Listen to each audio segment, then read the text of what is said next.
Exode chapitre 33. Le Seigneur dit alors à Moïse, pars, quitte ce lieu, toi et ton peuple que tu as tiré de la terre d'Égypte, va jusqu'à la terre que j'ai promise à Abraham, à Isaac, à Jacob, quand je leur ai dit je la donnerai à votre race. J'enverrai mon ange devant ta face, et il chassera l'Amoréen, l'Héthéen, le Phérézéen, le Gargéséen, l'Hévéen, le Jébuséen et le Cananéen. Je t'introduirai dans la terre où coule le lait et le miel, mais je ne marcherai point avec toi, parce que tu as un peuple revêche, et que je craindrai de te faire périr sur la route. Le peuple, ayant ouï cette parole menaçante, pleura amèrement. Et le Seigneur dit aux fils d'Israël, vous êtes un peuple revêche, prenez garde que je ne fasse tomber sur vous une nouvelle plaie, et que je ne vous extermine.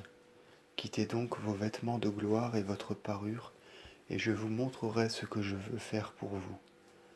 Les fils d'Israël ôtèrent leurs robes ainsi que leurs parures en s'éloignant du mont Horeb. Moïse prit à part son tabernacle, et il le dressa hors du camp à une grande distance, et il fut nommé tabernacle du témoignage. Et quiconque cherchait le Seigneur sortait et venait auprès du tabernacle hors du camp. Lorsque Moïse entrait dans le tabernacle hors du camp, tout le peuple se tenait chacun devant la porte de sa tente, les yeux fixés sur Moïse, jusqu'à ce qu'il fût entré dans le tabernacle. Or, dès que Moïse était entré dans le tabernacle, une colonne de nuée descendait et s'arrêtait vers la porte, et elle parlait à Moïse. Tout le peuple voyait la colonne de nuée devant la porte du tabernacle, et tout le peuple debout adorait, chacun de la porte de sa tente. Et le Seigneur parlait à Moïse face à face, comme on parle à son propre ami.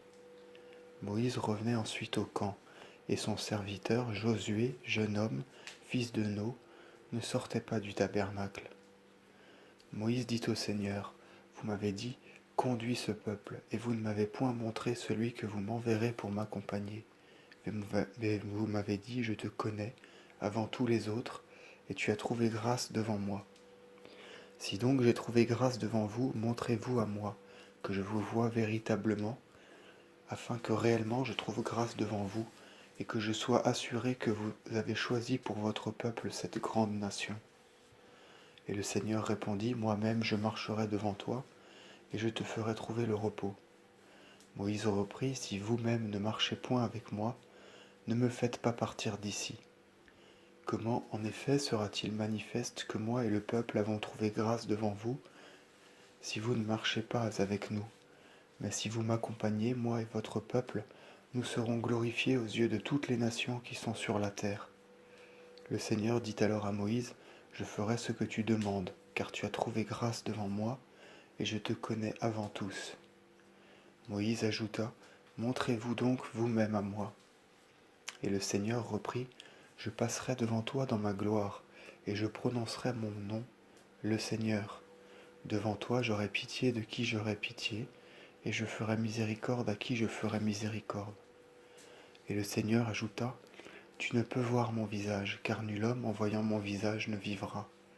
Et le Seigneur dit, vois ce lieu près de moi, tu te tiendras sur cette pierre.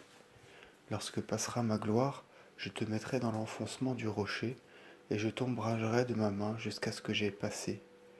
Puis j'ôterai ma main, et alors tu me verras par derrière, mais mon visage ne sera pas vu par toi.